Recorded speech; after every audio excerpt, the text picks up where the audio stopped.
Hello everyone, this is doctor Anjana from global institute for IAS.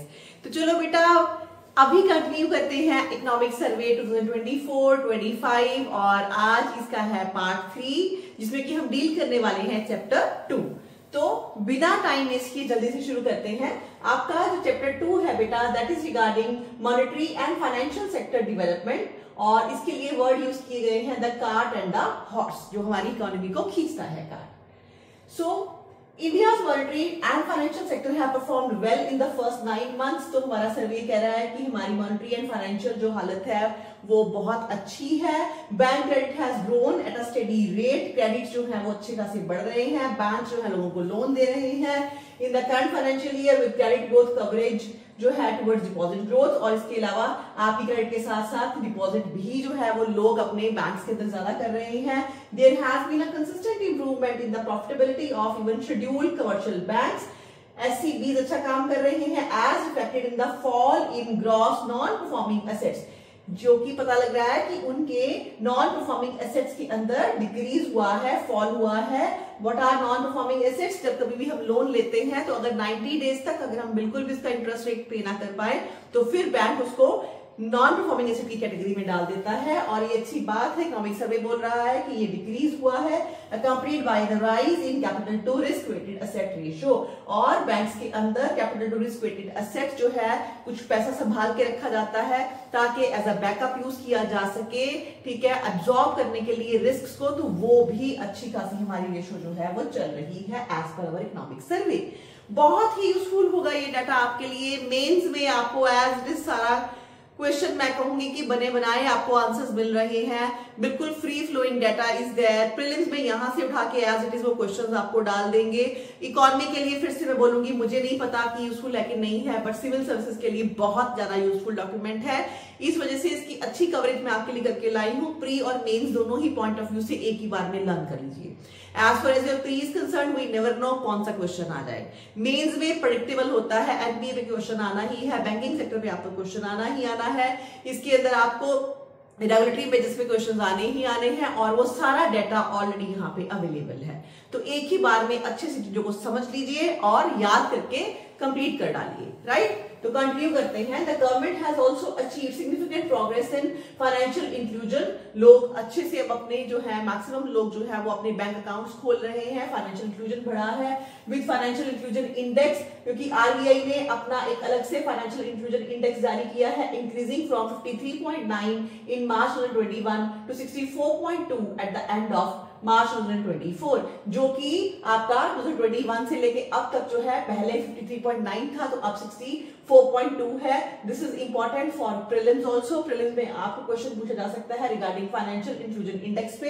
एक उसके statement आ जाएगी कि इसको आरबीआई लेके आता है, ये किसके साथ डील करती है, फाइनेंशियल इंक्लूजन के साथ डील करती है, और इट इज ऑन इंक्रीज, और ये डाटा आपको वो स्टेटमेंट में डाल सकता है।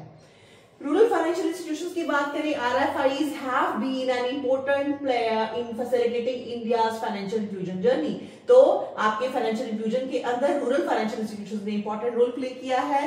Development financial institutions have contributed significantly to the country's economic progress by financing infrastructure development. इसके साथ ही इंफ्रास्ट्रक्चर बहुत अच्छा हमारा चल रहा है, उसके अंदर काफी ज्यादा जो है वो गवर्नमेंट इन्वेस्ट कर रही है। उसके लिए कौन रिस्पॉन्सिबल है? डीएफआई रिस्पॉन्सिबल है, मतलब डेवलपमेंट फाइनेंशियल इंस्टीट्यूशन जो आपको रिस्पॉन्सिबल है। तो डीएफआई की बात आ रही है, आरएफआई की बात आ रही है। As of December 2024, the Indian stock market has recorded new high, consistently outperforming its emerging market peers despite geopolitical uncertainty and election-driven market volatility challenges। तो इलेक्शंस भी थी, जियोपॉलिटिकल अनसर्टेनिटी थी, इसके बावजूद भी दिसंबर 2024 के अंदर हमारे स्टॉक एक्सचेंज ने बहुत ही अच्छा जो है वो रिकॉर्ड बनाया है। अब इन सब बातों की सारी डिटेल जो है वो इस चैप्टर में कवर होने वाली है। Meanwhile, the insurance and the pension sector continue to perform with the vision of achieving universal coverage and strengthening the financial ecosystem further। हमारा इंश्योरेंस सेक्टर और जो है पेंशन सेक्टर ये भी यूनिवर्सल कवरेज की तरफ बढ़ता हुआ चला जा रहा है। Means as per economic survey बहुत लोग जो है इस कवरेज के अंडर अब आ रहे हैं। Additionally, equity-based financing has gained popularity with the number of initial public offering increasing six-fold between FY13 to FY24. IPOs बहुत बड़े हैं, लोग जो है अब वो स्टॉक एक्सचेंज में जाने लग गए हैं, IPOs खरीदने लग गए हैं और आपके एंटरप्राइजेस जो हैं वो बहुत ज्यादा अब directly in that sense corporate sector जो है वो पैसा उठाता है। प्राइमरी सेक्टर मींस जब आप पहली बार कोई भी कंपनी अपने शेयर्स को बेचती है तो वो प्राइमरी सेक्टर में जाता है, उसको हम आईपीओ बोलते हैं, और उसके बाद नेक्स्ट टाइम जब कभी भी वो खरीदा या बेचा जाता है that comes under your secondary sector, that is under stock exchanges. While these developments herald a new era for financial sector, they also introduce potential risks from a regulatory standpoint. ये क्वेश्चन यहां से ये statement लेके mains में आपको डाला जा सकता है कि though we are doing very good at the financial side but at the same time financial sector is also having potential risks. So what are your opinion regarding that? As it is यहीं से statement बन सकती है आपकी, कैसे हम अच्छा कर रहे हैं वो सब ऊपर वाला डाटा और आगे इस फर्दर चैप्टर में डिटेल में बताया जाएगा और रेगुलेटरी मेजर्स की भी बात इनफैक्ट ये चैप्टर करेगा। The rise in the consumer debt, the expansion of unsecured lending and the growing number of young investors underscore the need for balancing growth and stability. फिर ये भी पूछा जा सकता है कि क्या रेगुलेटरी मेजर्स हमें करने चाहिए, क्या थोड़ी सी पोटेंशियल रिस्क है हमारी इकोनॉमी को। तो पहले तो ये बोल रहा है कि कंज्यूमर डेट बहुत बढ़ रहा है और अनसिक्योर्ड लेंडिंग ज्यादा हो रही है और यंग इन्वेस्टर्स ज्यादा आ रहे हैं, इसकी वजह से हमारी जो बैलेंसिंग ग्रोथ एंड स्टेबिलिटी है उसके ऊपर ध्यान देना बहुत ज्यादा जरूरी है।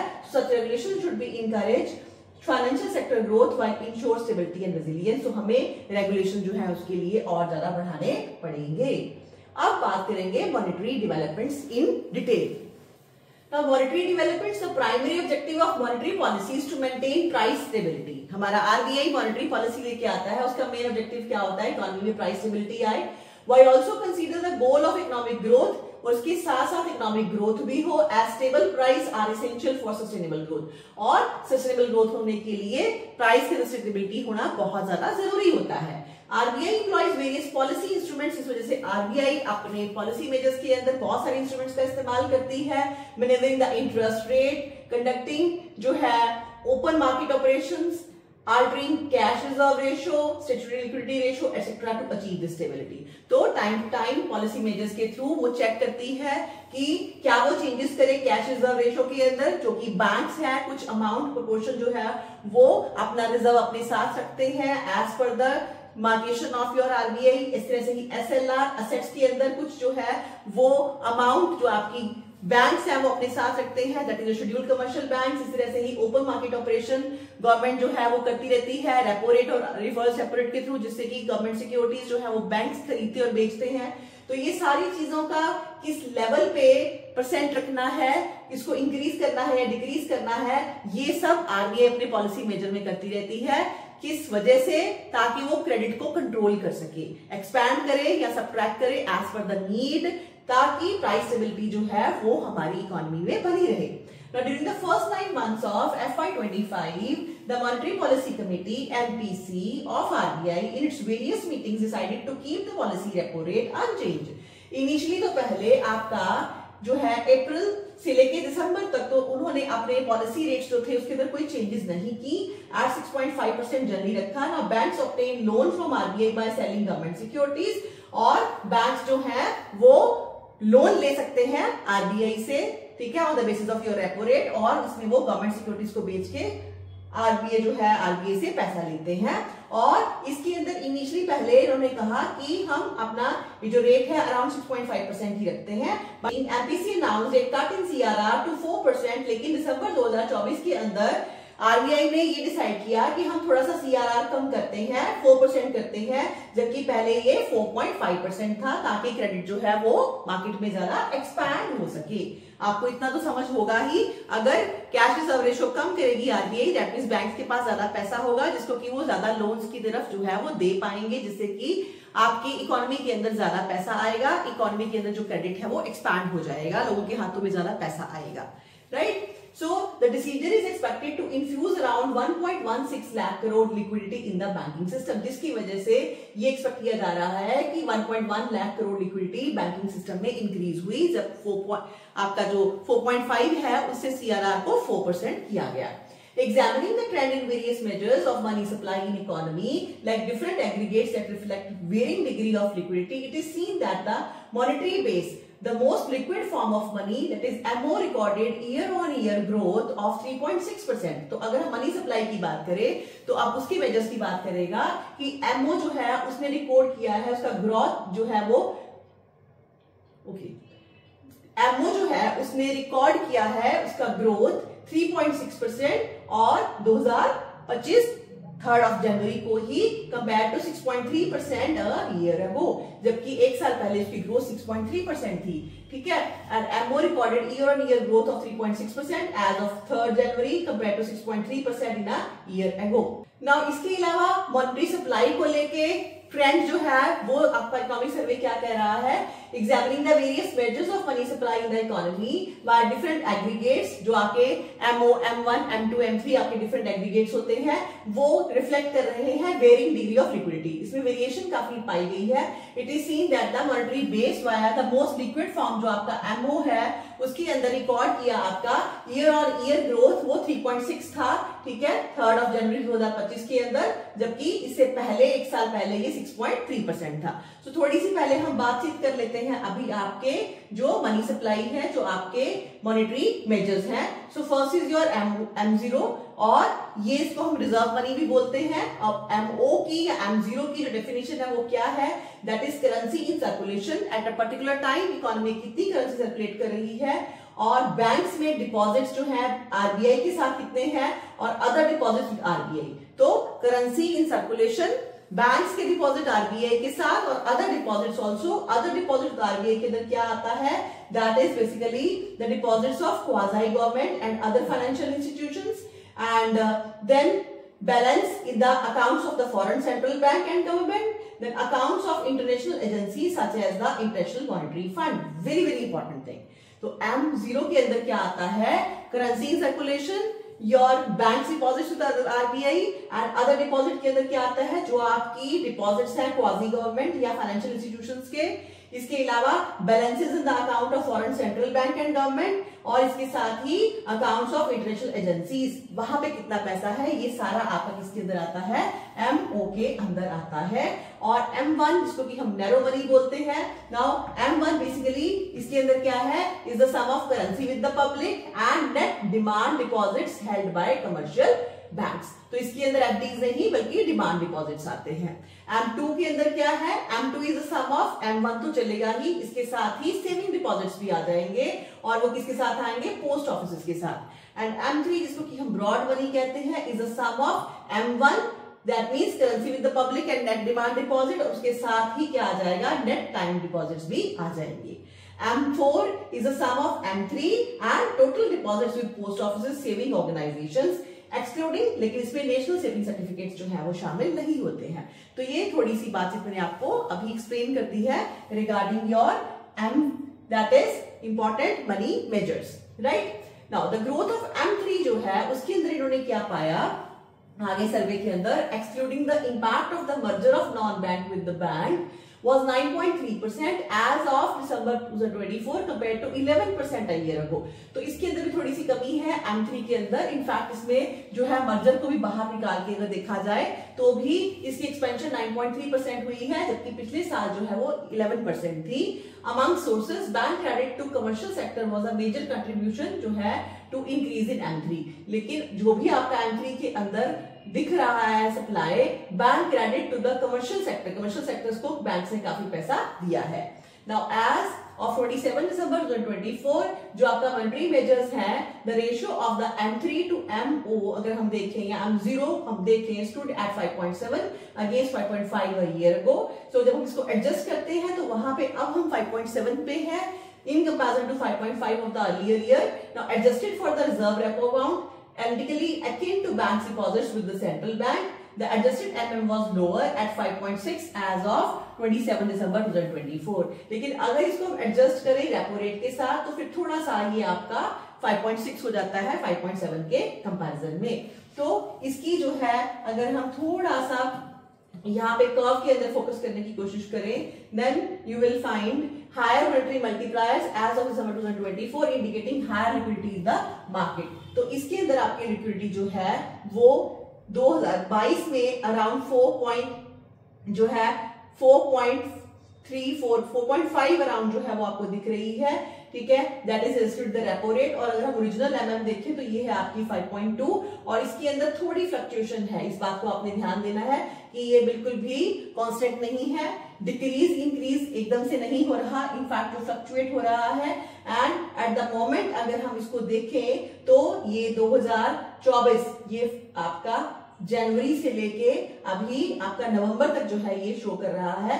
तो इसमें अगर मंथ वाइज अगर हम थोड़ा सा देख रहे हैं तो थोड़ा सा ट्रेंड जो है that is on increasing, but overall जो है ये आपका फ्लक्चुएट कर रहा है regarding your money supply and monetary measures. Now, a country's MM is influenced by two main factors. So, आपके जो मॉनेटरी मेजर्स हैं वो किस किस चीज से इन्फ्लुएंस होते हैं?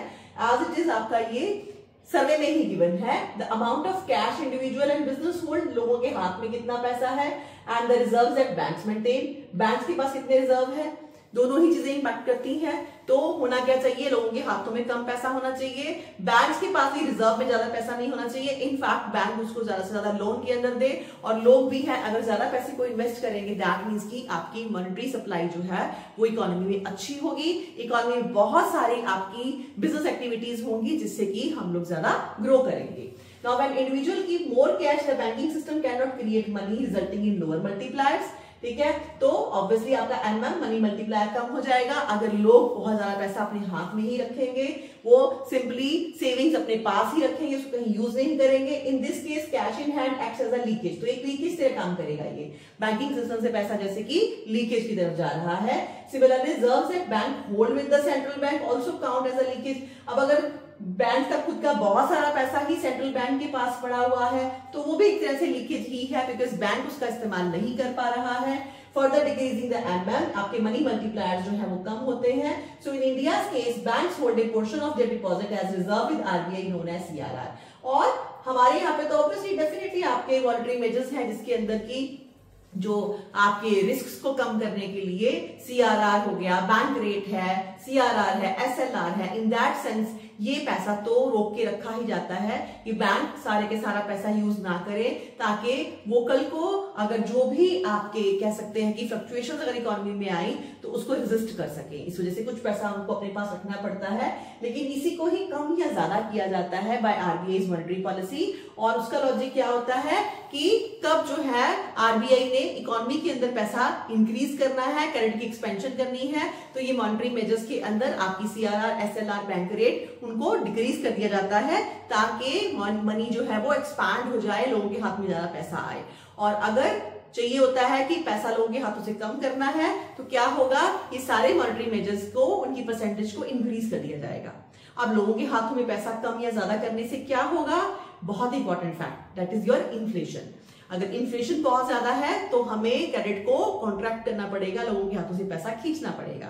इस वजह से फिर हमें जितने भी हमारे इंपॉर्टेंट रेट्स हैं इनको इंक्रीज करना पड़ता है, and vice versa also, right. Now, higher MM indicates that the banking system is generating a greater money supply from the money provided by the central bank. और अगर आपके higher MM चल रहे हैं तो इसका मतलब है बैंकिंग सिस्टम जनरेट कर रहा है ज्यादा money supply from the money provided by the central bank. तो सेंट्रल बैंक के थ्रू जो है वो ज्यादा पैसा अभी आपके बैंक जो है वो ले पा रहे हैं। Now, in India, recent efforts to promote financial inclusion have encouraged people to hold less cash in hand relative to their deposit, which partly explains the increase in MM. तो recent effort में भी financial inclusion पे ये focus किया जा रहा है कि लोगों के हाथ में पैसा कम हो और इनफैक्ट जो है हमारा मनी मल्टीप्लायर बढ़े, बैंक्स भी ज्यादा पैसे का इस्तेमाल करें और लोग भी जो है वो ज्यादा पैसे का इस्तेमाल करें, ना कि अपने हाथ में पकड़ के रखें।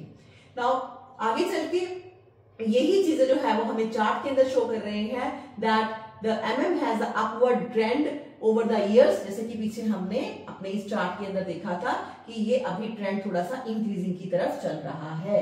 ये इसी वजह से है कि अभी थोड़ा फाइनेंशियल इंक्लूजन अच्छी हुई है।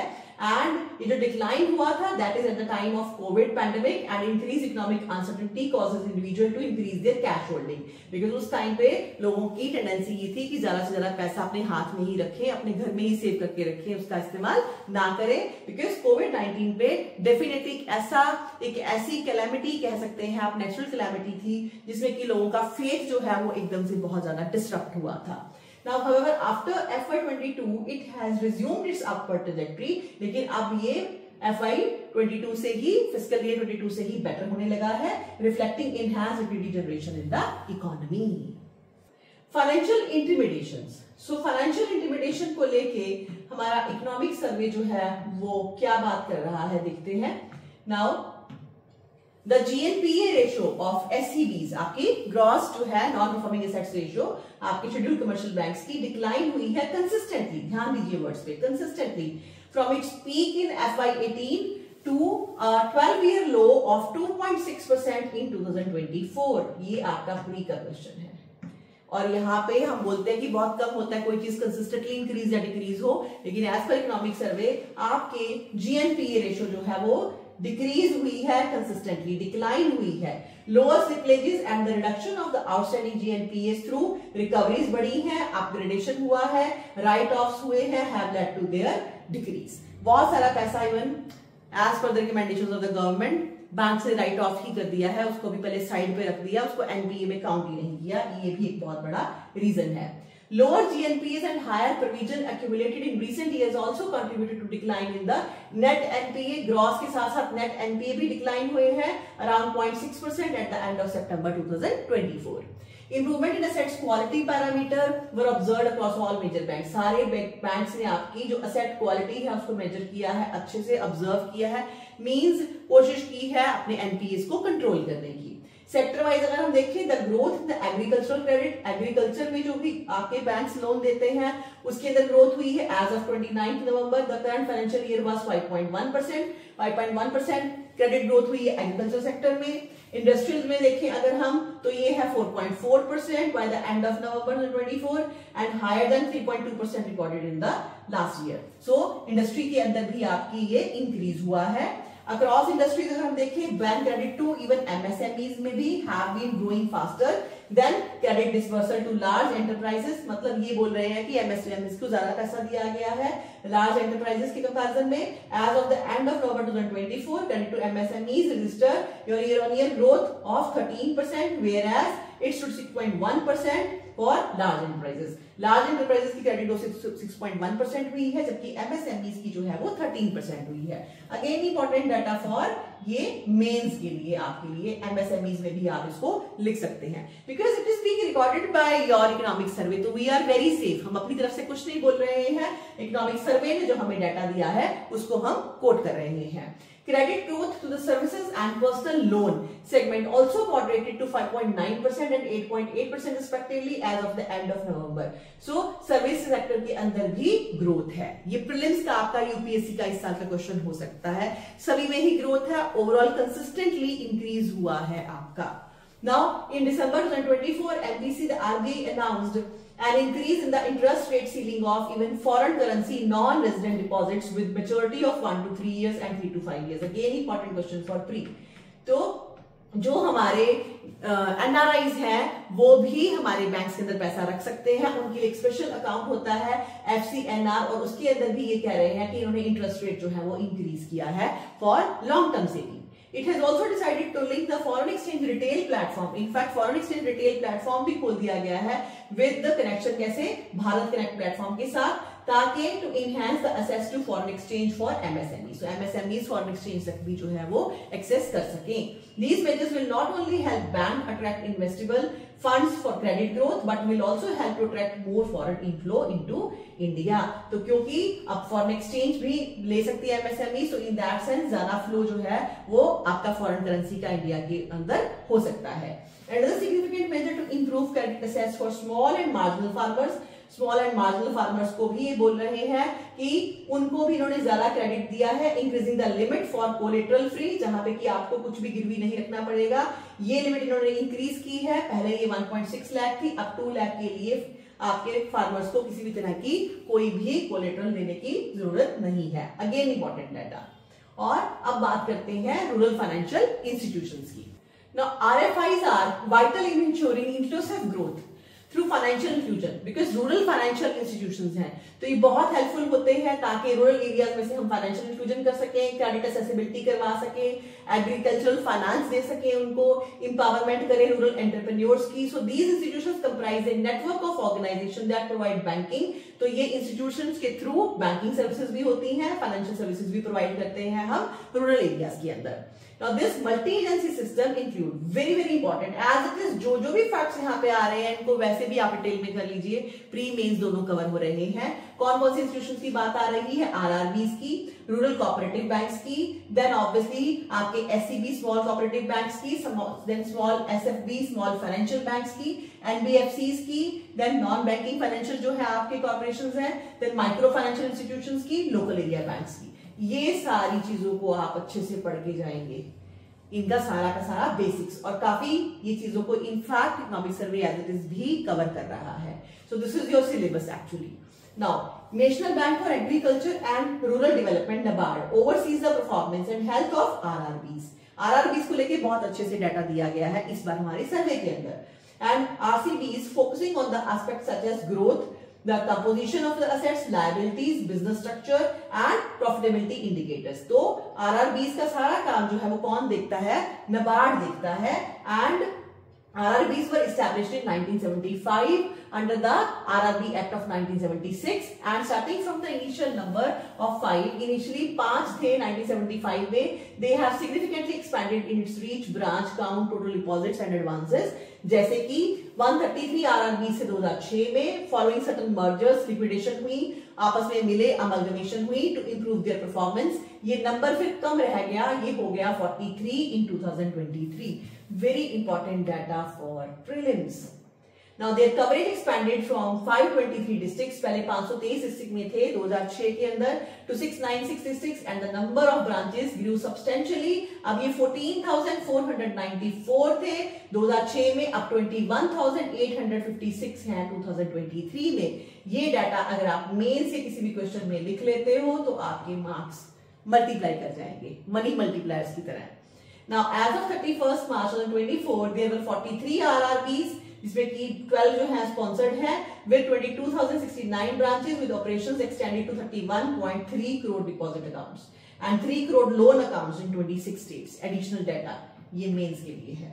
The government approved 10,890 crore in recapitalization assistance for RRBs, और गवर्नमेंट ने 22 और 23 के बीच में ही इनको भी पैसा दिया है, कितना? 10,890 करोड़ दिया है for the betterment of RRBs.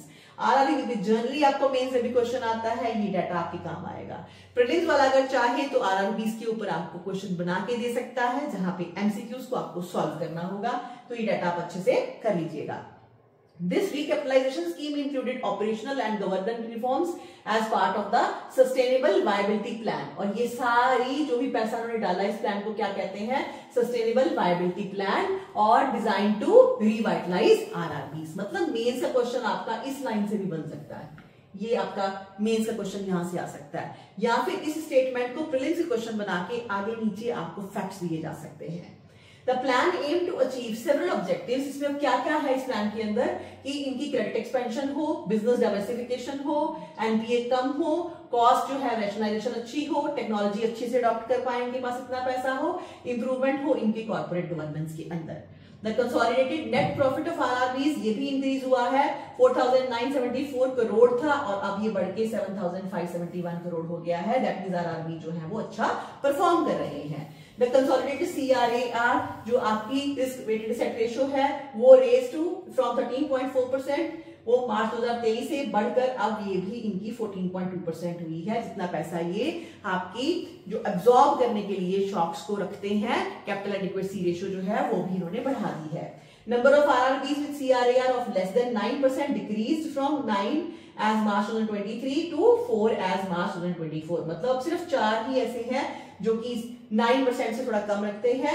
And additionally the number of profit making RRBs, और आपकी प्रॉफिट मेकिंग आरआरबीज भी जो है वो भी बढ़ गए हैं, ठीक है। और ये ग्रीव हुए हैं हमारे 37 इन 23 में थे, अब ये 40 हो गए हैं। By the number of loss making RRBs कम हुए हैं 6 से लेके 3 तक। ये सारा डेटा कहां पे आएगा? मेंस के अंदर। मेंस में अगर आपको आरआरबीज पे क्वेश्चन आता है, उनकी परफॉर्मेंस के ऊपर क्वेश्चन आता है, ऑलरेडी सब कुछ आपके पास है, आपने जस्ट ये अच्छे से लिख के वहां पे बहुत अच्छे से फिक्स कर देना है, अच्छी अच्छी हैंडराइटिंग के अंदर, तो कुछ भी आपको एक्स्ट्रा करने की जरूरत नहीं है। Credit expansion contributed to an increase in the consolidated credit to deposit ratio, which rose from 67.5%. इनकी credit expansion भी हुई है 67.5% as of March 2023 से लेके 71.2% हुई है 2024 में, जो कि अब तक की हाईएस्ट है in the last 33 years। क्या? Credit expansion contributed to increase in the consolidated crash to deposit ratio, credit to deposit, कितना क्रेडिट है, ठीक है, कितना लोन दे रहे हैं, उसके कंपैरिजन में कितना डिपॉजिट इनके पास है, तो ये बैलेंस अच्छे से मेंटेन कर पाए हैं आप। All RRB successfully met the regulatory targets and sub targets, तो जितने भी इनको टारगेट्स आरबीआई देती है, जैसे कि प्रायोरिटी सेक्टर लैंडिंग, ये सारी गाइडलाइंस को अच्छे से फॉलो कर पा रहे हैं। मतलब इतना पैसा एमएसएमई देना है, इतना पैसा आपको जो है वो एग्रीकल्चर में डालना ही डालना है, तो वो ये सारी चीजों को अच्छे से सक्सेसफुली कर पा रहे हैं। एंड अब बात करते हैं डेवलपमेंट फाइनेंशियल इंस्टीट्यूशंस की। नाउ डीएफआईज आर की players in supporting economic progress. जो आपके डेवलपमेंट फाइनेंशियल इंस्टीट्यूशंस होते हैं वो बहुत ही इंपॉर्टेंट होते हैं इकोनॉमिक प्रोग्रेस में। Their main objective is to boost economic expansion through funding. इनका मेन काम क्या है? इंफ्रास्ट्रक्चर डेवलपमेंट को फंड करना। These institutions offer extended financial and technical aid. Financial के साथ साथ टेक्निकल एड भी प्रोवाइड करते हैं to different sectors. And DFI supply technical assistance including reports on projects, studies on their feasibility and advisory services. Very important line prelims के लिए। DFIs के क्या क्या काम है? सिर्फ ये पैसा ही नहीं देते हैं, टेक्निकल असिस्टेंस भी देते हैं, ये प्रोजेक्ट रिपोर्ट भी बनाते हैं, फिजिबिलिटी भी चेक करते हैं, कहीं कुछ एडवाइस देना हो तो वो सब भी आपके DFIs करते हैं। By improving access to credit for infrastructure and housing project, DFI is encouraging more loans to be directed towards these critical areas. So DFIs ये चेक करते हैं कि ज्यादा से ज्यादा पैसा जो है आपका इंफ्रास्ट्रक्चर और हाउसिंग में जाए। DFIs play a vital role in India by providing long-term funding देते हैं for key sector, for supporting economic growth, fostering industrial expansion हो, improving infrastructure हो, helping small and medium-sized businesses हो, ये सब के ऊपर ये ध्यान रखते हैं। Like the early DFIs were set up in 1950s to 1960s and they include very important, अब क्या क्या चीजें डिस्कस कर रहे हैं यहाँ पे, इसमें क्या क्या शामिल है? Industrial financial corporation of India IFCI, industrial credit and investment corporation of India ICICI, industrial development bank of India IDBI। कुछ का जिक्र तो यहाँ पे होगा, अदरवाइज बाकी सारे DFIs को आप अच्छे से पढ़ के जाएंगे, कब ये फॉर्म हुए, कब इसमें फर्दर चेंजेस हुई, और ये आपको प्रीलिम्स में डेफिनेटली पूछा जाएगा इस बार। Over time, these DFIs became universal banks for और commercial banks. In fact, यही developmental financial institutions आगे चल के अब क्या बन गए हैं? यूनिवर्सल बैंक्स की तरह काम कर रहे हैं, ये कमर्शियल बैंक्स की तरह भी काम करना शुरू कर चुके हैं। और as two major DFIs converted into commercial banks, there were fewer institutions to address the macro needs of industrial and infrastructure development. तो दो आपके मेजर DFIs जो है उनको कन्वर्ट कर दिया गया है कमर्शियल बैंक्स के अंदर। Now institutions such as Infrastructure Development Finance Company, very important, इसमें कौन सा है? एक है आपका that is infrastructure development finance company 1997 के अंदर ये किया गया, that is IDFC। Now India infrastructure finance company limited, that is IIFCL 2006 के अंदर। And more recently national bank for financing and infrastructure development NABFID 2021 में have focused on funding infrastructure development. तीनों के तीनों ही बहुत इंपॉर्टेंट है, इनके ईयर्स की तरफ ध्यान दीजिए कब ये फॉर्म हुए हैं। The performance of some of these is discussed below. Now, IIFCL has supported India's infrastructure development over the last 18 years because ये 2006 में आया, as a long-term financing institution है, it is amongst the most diversified public sector infrastructure lender है in terms of eligible infrastructure, subsector and product. So सबसे ज्यादा diversified है, ये बहुत varied area के अंदर जो है वो लोन प्रोवाइड करता है। It is mandated to finance, इसमें ग्रीन फील्ड और ब्राउन फील्ड प्रोजेक्ट दोनों को ही पैसा देता है।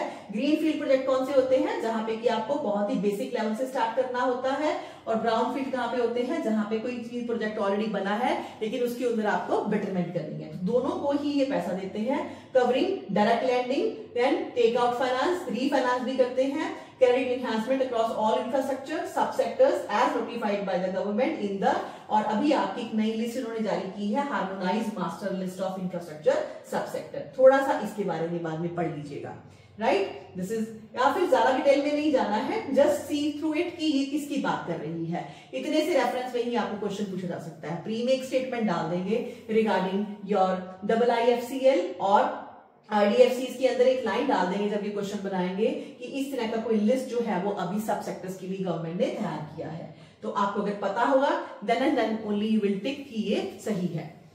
As of September 2024, IIFCL had approved co-financing of over 780 projects को उन्होंने पैसा दिया 13.9 लाख करोड़ का। This include more of 500 public private partnership projects, because इसके ऊपर भी जल्दी क्वेश्चन पूछा जाता है। तो 500 तो ट्रिपल पी के अंदर ही है, representing about 28% of the countries total PPP projects. Now given the need for long term capital provider with the holistic sector mandate as opposed to the niche mandate of other DFIs, National Bank for Financing and Infrastructure Development was established. अब इसकी थोड़ी सी बात कर रहे हैं। It was established as infrastructure focused DFI and with the Act of 2021, ये आपका बिल्कुल ही recent जो है वो बॉडी है, very very important. Now RBI accorded it all India financial institution status। अब इसको उन्होंने all India financial institution status जो है वो दे दिया है। कब दिया है? On 8 March 2022, making it 5th AIFI, ये आपकी 5वीं ऑल इंडिया फाइनेंशियल इंस्टीट्यूशन है। आफ्टर नबार्ड है इससे पहले, देन आपका सिडबी है, देन NHB है, एक्सिम बैंक है, और अब क्या आ गया है? नेपफिड आ गया है। Has both financial and developmental objectives. आपको क्या ये नहीं लगता कि स्ट्रेट वे प्रीलिम्स का क्वेश्चन है आपका? इसको कैसे छोड़ के जा सकते हो आप, है ना? And it is very easy. यहाँ पे जस्ट आपको क्लियर अच्छे से समझाया हुआ है, आपको जस्ट इनके नाम ही लर्न करने हैं। Now its financial objective is to lend to invest direct और indirectly, seek to attract investment from private sector investors, institutional investors in infrastructure projects to foster sustainable economic development. इसका क्या काम है? एक एक वर्ड पे ध्यान दीजिए। लेंड करना, इन्वेस्ट करना, चाहे डायरेक्टली या इनडायरेक्टली, अट्रैक्ट करना इन्वेस्टमेंट को, खास करके प्राइवेट सेक्टर से एंड इंस्टीट्यूशनल इन्वेस्टर से भी, और इंफ्रास्ट्रक्चर प्रोजेक्ट्स के अंदर जो है वो सस्टेनेबल डेवलपमेंट लेकर आना। ये सारे कीवर्ड्स हैं प्रीलिम्स के लिए। The developmental objective of the institution is to coordinate with the central and state government. ये coordinate भी करेगी, regulator है, financial institutions की, institutional investors की, and other relevant stakeholders की। तो ये सारे इसके objectives हैं। Now, NAFID has sanctioned 1.3 lakh crore loans as on September 2024। तो यहां तक आते आते 1.3 लाख जो है वो करोड़ ऑलरेडी लोन दे चुकी है। रोड एंड एनर्जी सेक्टर में, इंक्लूडिंग रिन्यूएबल एनर्जी के अंदर, accounts for over 3/4 of the loan section. तो ये डाटा आपके मेंस में काम आएगा। The institution has identified A project pipeline, in fact proper project pipeline उन्होंने रखी है अक्रॉस जो है वो आपका सेवरल सेक्टर्स है, सच एज ओवरऑल वैसे ही रोड्स है, पावर है, and renewable, railway, port, transmission, distribution, data center, social commercial sectors like hospital, ropeway and others। तो ये सारे प्रोजेक्ट्स ऑलरेडी पाइपलाइन के अंदर है, जहां पे कि इन्होंने पैसा डाल के बेटरमेंट करना है। It is targeting sanction cumulative of the loan aggregating over 3 lakh crore bye the end of 26। तो इनका जो एम है 3 लाख करोड़ तक लेके जाना है लोन को। It offers long tenure loan, इनके लोन्स 15 से 25 साल तक के होते हैं। लॉन्गर रीसेट लोन्स 3 से 5 साल के हैं, and fix interest rate loan up to 15 to 25 years, helping infrastructure development navigate the interest rate cycle and manage risk there. तो अच्छा खासा लॉन्ग टर्म के लिए ये लोन प्रोवाइड करते हैं। Now regarding artificial intelligence by banks, उसको भी obviously banks यूज कर रहे हैं। थोड़ी सी बात करते हैं। Over the past several decades, bank जो है वो कंसिस्टेंटली अडेप्ट करते आ रहे हैं। जैसे कि आपका बैंक ने ATM इंट्रोड्यूस की 1960s में, इलेक्ट्रॉनिक कार्ड बेस्ड पेमेंट्स जो है वो इंट्रोड्यूस की 1970s में, 2000 के अंदर वाइड सेपरेट और जो है अडॉप्शन हुआ आपका, जिससे कि 24/7 ऑनलाइन बैंकिंग स्टार्ट हुई, followed by rise in the in fact mobile banking, जो कि खास करके आपकी 2010 से जो है वो बेटर हुई। एंड नाउ द वर्ल्ड जो है is basically in the artificial intelligence AI power digital age है, driven by decreasing data storage, जिससे कि हमारा डाटा स्टोरेज कम होगा, प्रोसेसिंग कॉस्ट कम होगी, ग्रेटर एक्सेसिबिलिटी होगी और बेटर कनेक्टिविटी होगी। So these innovations can lead to higher automation and often enhance human decision making speed. इससे जो है हमारी डिसीजन मेकिंग स्पीड एआई की मदद से बेटर हो जाती है, लेकिन एट द सेम टाइम थोड़ा सा रिस्की भी है। द यूज के जो है cases of AI and machine learning ML application by banks in India range across areas. तो कहां पे एआई का इस्तेमाल है? क्रेडिट अंडरराइटिंग के अंदर, रेगुलेटरी कैपिटल प्लानिंग हो सकती है अच्छे से, लिक्विडिटी मैनेजमेंट, फ्रॉड डिटेक्शन अच्छे से कर सकते हैं थ्रू एआई, प्रिवेंशन कर सकते हैं, रिस्क असेसमेंट कर सकते हैं, मैनेजमेंट कर सकते हैं, पोर्टफोलियो ऑप्टिमाइजेशन कर सकते हैं, प्राइसिंग मॉडल्स और चैटबॉट का इस्तेमाल कर सकते हैं थ्रू एआई। ये भी प्रीलिम्स में आपको पूछा जा सकता है। ये सारे पॉइंट्स बना देंगे कि क्या इन सब चीजों के अंदर एआई का यूजेज होता है। So these can be different, जो है आपके डॉट्स जिसमें कि आपको कोड्स दिए जा सकते हैं। The rapid pace of technological evolution in India, particularly in the area like AI, blockchain, already use करते हैं. Data analytics has created new opportunity to reimagine traditional financial services and processes. इसको हम सब change कर देंगे जो भी हमारे ट्रेडिशनल मेथड्स थे. Now AI and language learning model LLM have enhanced customer services बढ़ी है through interactive chatbots सब जगह आ गए हैं. Personalized experience हो गया है. While blockchain offers secure and transparent and efficient transaction. ये जितना भी हम अपना ऑनलाइन आप ट्रांजेक्शन करते हैं उनके पीछे जो बेसिक टेक्नोलॉजी है that is your blockchain technology, जिससे कि सारे बैंक्स आपस में इंटरलिंक करते हैं. Along with the benefits using AI, लेकिन इसमें कुछ रिस्क्स भी हैं. The black box nature of AI can make difficult to assess the system. उसकी रिलायबिलिटी कम हो सकती है, जैसे कि lack of transparency can lead to trust concern हो सकते हैं. Challenges in the validity of the fairness and accuracy of AI decision. क्या एआई डिसीजन हमेशा ही फेयर है? इसके ऊपर क्वेश्चन मार्क है. And challenging to audit and interpreter of the algorithms that drive the decision. तो ये आपका प्री और मेंस दोनों का क्वेश्चन बन सकता है कि एआई के क्या ड्रॉबैक्स हैं. अकाउंटेबिलिटी रिस्क होते हैं, include difficulty in tracing decision की डिसीजन कैसे लिया गया, बिकॉज अगर एआई के थ्रू लिया गया है तो ये सारी प्रॉब्लम्स हमें आ सकती हैं. तो other risk including those related to human resources such as inadequate human oversight, over reliance on AI and loss of human expertise. Because AI के पास उतनी ह्यूमन एक्सपर्टीज नहीं होती, ये हमारे लिए दिक्कत हो सकती है. साइबर रिस्क बढ़ सकते हैं बिकॉज ऑब्वियसली आपका एआई को जो है वो कोई भी कहीं पे भी उसके अंदर कुछ भी आप कह सकते हैं कि कोई वायरस डाल दिया, कुछ भी डाल दिया, तो उसको कोई भी आउटवर्ड जो है वो अपने कंट्रोल में दिया जा सकता है. Malicious uses like synthetic identity, fraud हो सकता है. ठीक है, कोई भी आपकी साइबर क्राइम्स के थ्रू रॉब ट्रेडिंग हो सकती है, मार्केट मैनिपुलेशंस हो सकते हैं. ये भी प्री और मेंस, प्रीलिम्स में हो भी सकता है आ जाए, लेकिन मेंस में तो 99% श्योरिटी है कि ये आपको क्वेश्चन आने ही आने वाले हैं. Then system related risks such as inability to intervene in the market correlation. अब इंटरवेंशन कैसे करें जब हमें क्लैरिटी ही नहीं होगी और हम एआई से काम कर रहे हैं. Third party dependency and service provider concentration जो है वो बढ़ जाएगी. Then international bodies such as Organization of your Economic Cooperation and Development OECD they have outlined core principles, very important. तो OECD ने कुछ principles आपको दिए हैं governing the use of AI, which include inclusive growth, respect for the rule of law करो, transparency रखो ही रखो, and then explainability रखो, robustness and safety and accountability. तो ये आपके मेन जो है OECD के मेजर्स हैं. इसके अलावा एक Hiroshima AI process comprehensive policy framework आया है, वेरी वेरी इंपॉर्टेंट, 2023 का है. Includes a set of guiding principles and code of conduct marking a significant step towards coordinating global approach for responsible development of AI. Internationally भी हम आपस में मिलके चलें ताकि हम AI को ज्यादा जो है वो ढंग से जो कंट्रोल कर सके, ताकि उसके अंदर जितनी भी प्रॉब्लम्स हैं वो ना आए. Different techniques are being adopted by regulators across the globe, most of which are focused on the principle based guidelines. तो गाइडलाइंस दिए जाएंगे ताकि पूरे वर्ल्ड में उन गाइडलाइंस का इस्तेमाल किया जाए. RBI has also created regulatory sandbox. हमने खुद ने भी ऐसा एक जो है वो रेगुलेटरी मेजर बनाया है on innovative technology. Further RBI announced the establishment of the committee. इसमें कमेटी रखी गई है to create क्या बनाएगी, framework for responsible and ethical enablement of artificial intelligence, free AI in financial sector. Very important fact for pre and mains. याद रखना free AI का क्या मतलब है. आरबीआई की एक कमेटी है वो अनाउंस की गई है जो कि ऑब्वियसली सारी इंस्ट्रक्शंस हमें देगी ताकि एआई के साथ रिलेटेड जितनी भी रेगुलेटरी मेजर्स हैं वो हम ला सके. अब बात करते हैं regarding efficacy of insolvency laws की. While financial intermediaries play their part in providing credit to various agents of their economy, now economic activity debtors में समटाइम्स फेल, जब जितने मर्जी रेगुलेटर्स रख लो फिर भी डेटर्स बहुत बार फेल करते हैं, आपके पैसे को वापस नहीं करते।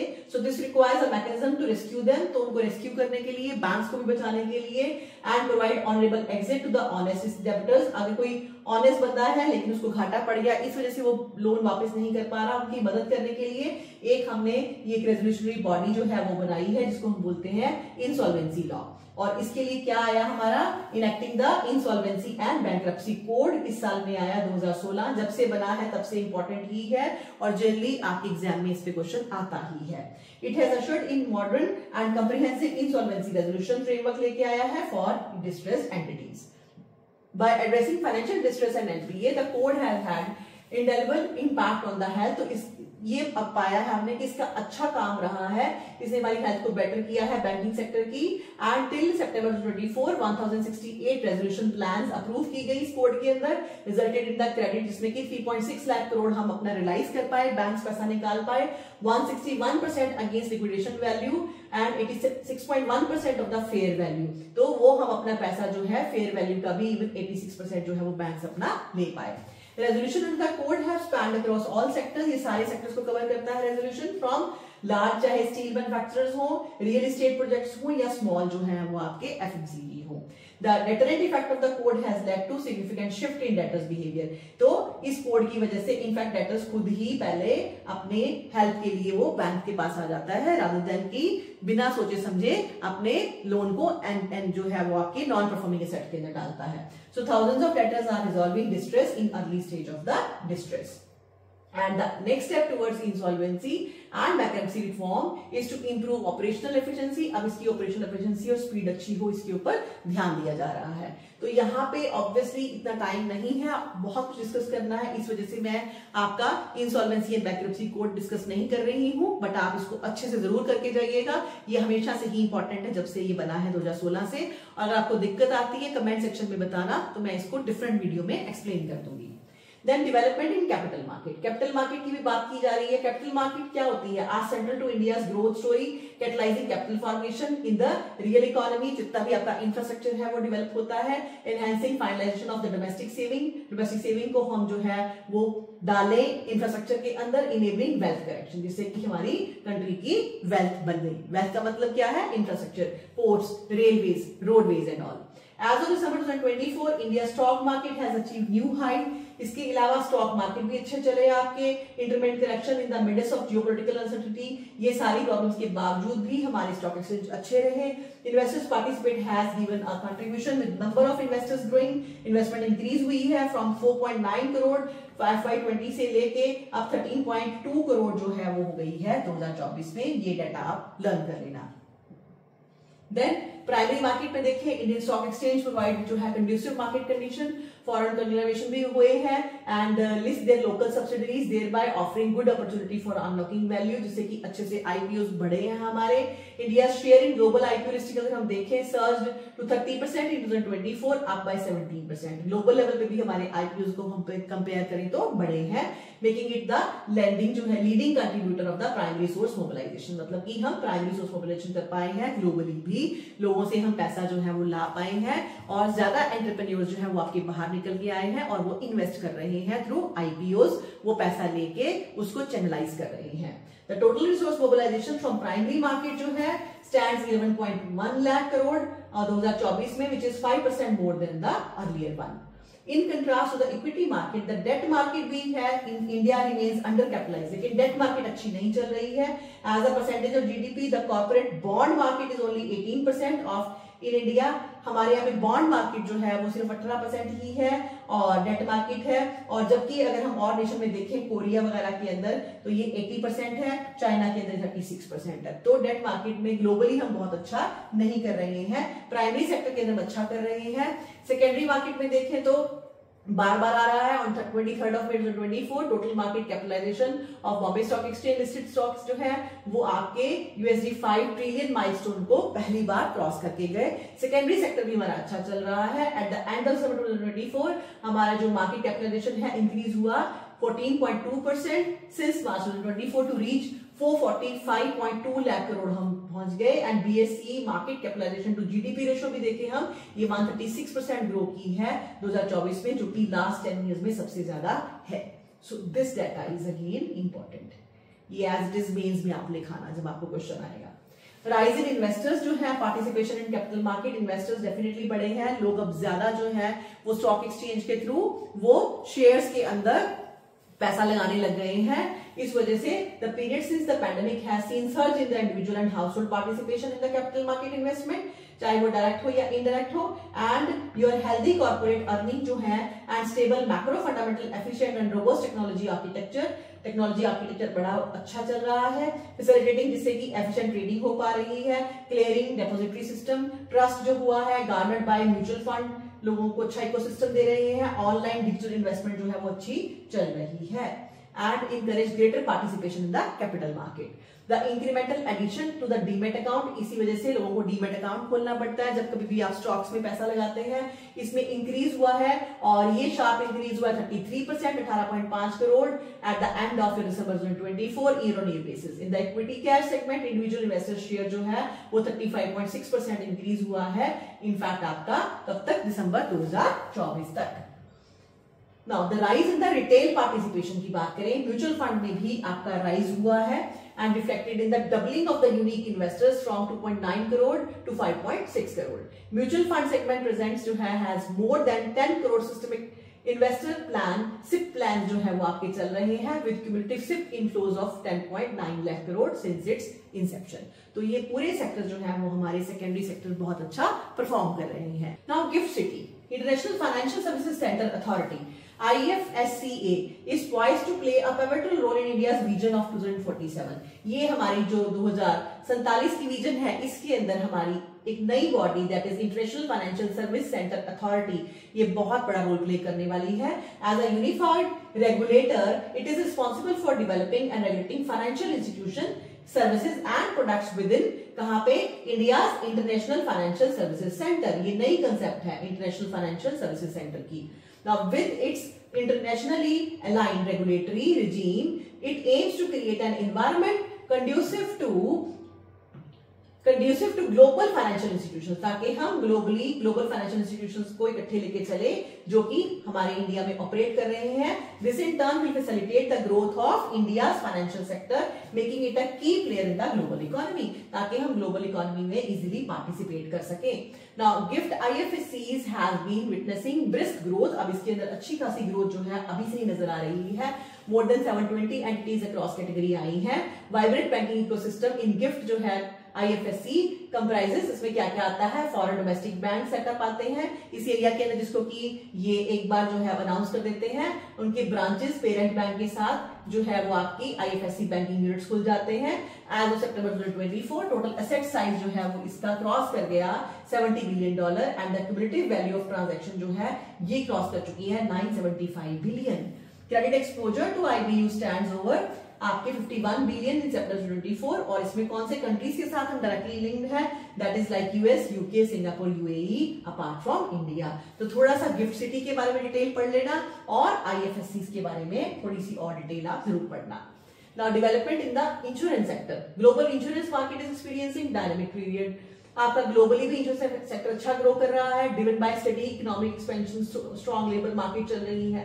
Despite considerable challenges in 2023 including persistent high inflation and geopolitical tension that constrain the global GDP, ये सारी टेंशन की वजह से ग्लोबल जीडीपी को भी प्रॉब्लम आई, लेकिन इंश्योरेंस सेक्टर जो है ये डेमोन्स्ट्रेट कर रहा है positive growth of 2.8%।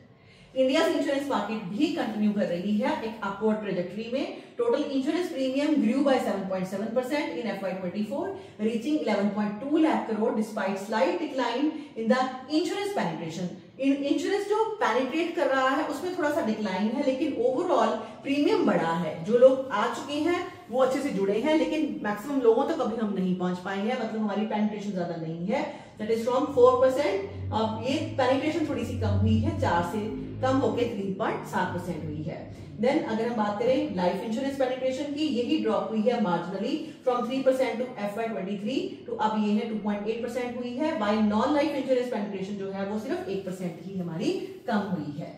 Then insurance density in the country, ये डाटा बहुत कम मिलता है, इसको अच्छे से लर्न कर लेना, क्वेश्चन पूछ ही लेते हैं इसके ऊपर भी।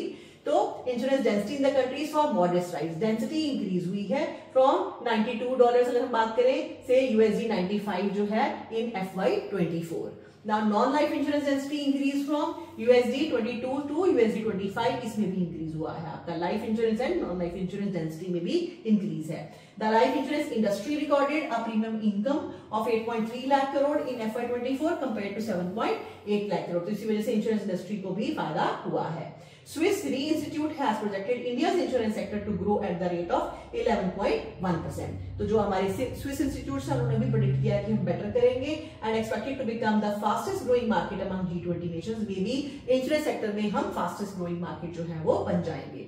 Then development of the pension sector, इसके अंदर अगर हम बात करें तो insuring financial security in retirement essential for individual and society, specially as many countries face ageing population, तो डेफिनेटली बुजुर्ग होके आपको पैसे की जरूरत होती है, दैट मींस पेंशन तो चाहिए ही चाहिए।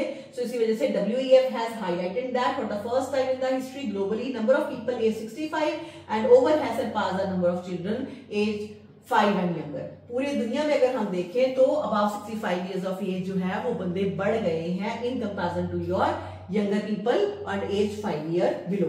Now retirees face increasing risks due to rising inflation, higher interest rate, which elevate the cost of government debt and strain the government's ability to maintain their current level of the services. तो इस वजह से internationally भी बोला जा रहा है कि सेक्टर का ध्यान दिया जाए। And then according to the Mercer CFA Institute global pension index 2024 नया इंडेक्स है, इसको भी ध्यान दीजिए।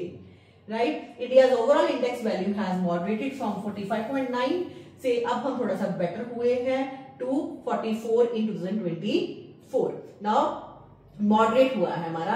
India's pension sector has grown significantly since the introduction of, लेकिन हमें फायदा कब हुआ जब हम NPS लेके आए, नेशनल पेंशन सिस्टम लेके आए, और सबसे इंपॉर्टेंट स्कीम की बार बार जिक्र आई है अटल पेंशन योजना जब हम लेकर आए।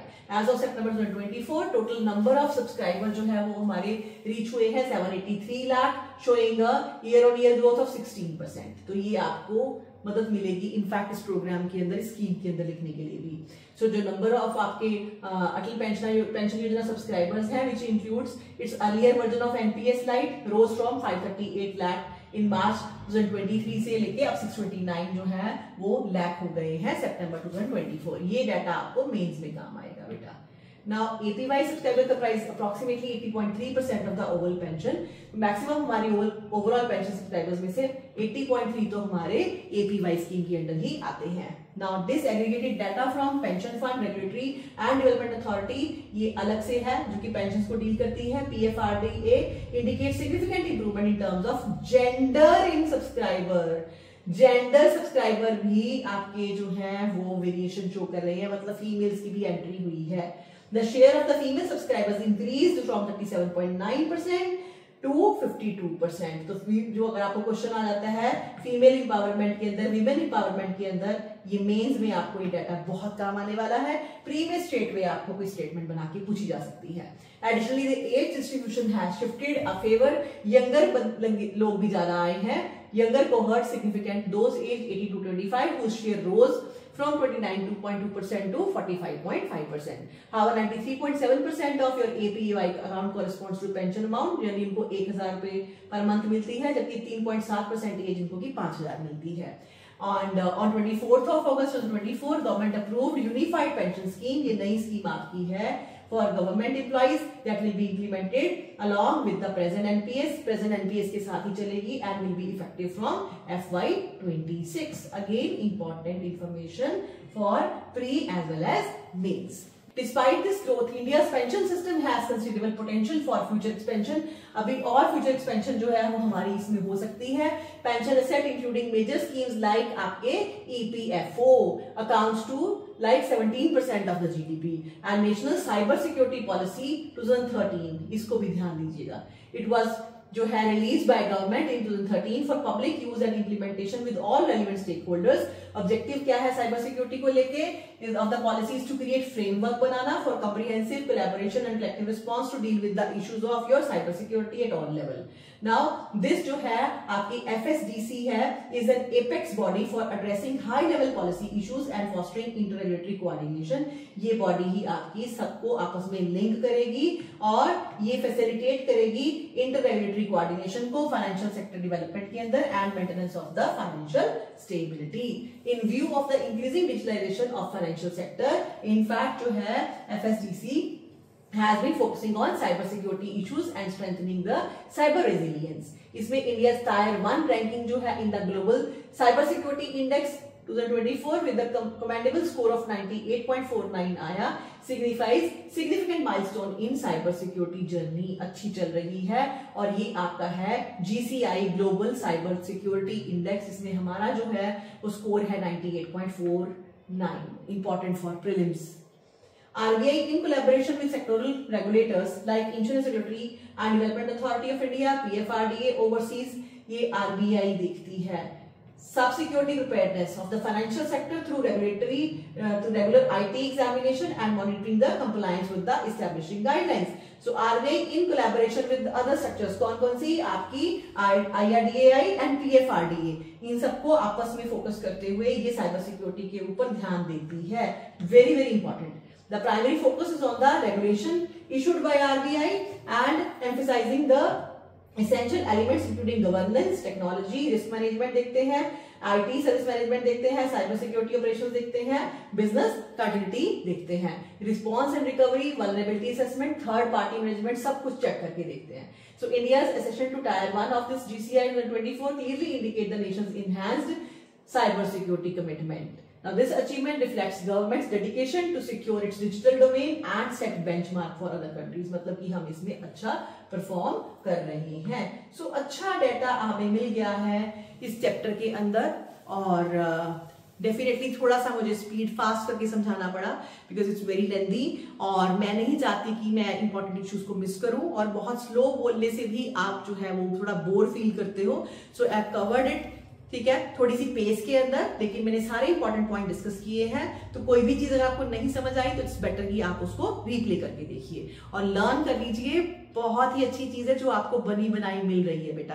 इसको मैं अक्सर बोलती हूँ बनी बनाई खीर है, खा लेनी चाहिए, राइट। प्री और मेंस में, प्री में क्वेश्चंस पूछे जाएंगे, डायरेक्टली आंसर हो जाएंगे। मेंस में लिखने के लिए हमेशा हमें कुछ चाहिए होता है डाटा, वो हमें मिल रहा है। That is why I am taking it very seriously. आपको नहीं पता चलेगा कैसे कवर करना है, आप इसको बोर समझ के छोड़ दोगे, लेकिन यही ही हमारी जान है। मेनली इकोनॉमी का डाटा हमेशा हमें अच्छे से इकोनॉमिक सर्वे से ही मिलता है, जो कि आपके मेंस में, इंटरव्यू में सब जगह पे काम आता है। तो उसको बहुत अच्छे से कर लीजिए। कोई चीज नहीं समझ आई तो आप मुझे कमेंट सेक्शन में पूछ सकते हैं। मिलती हूं नेक्स्ट चैप्टर के साथ। Till then, thank you so much.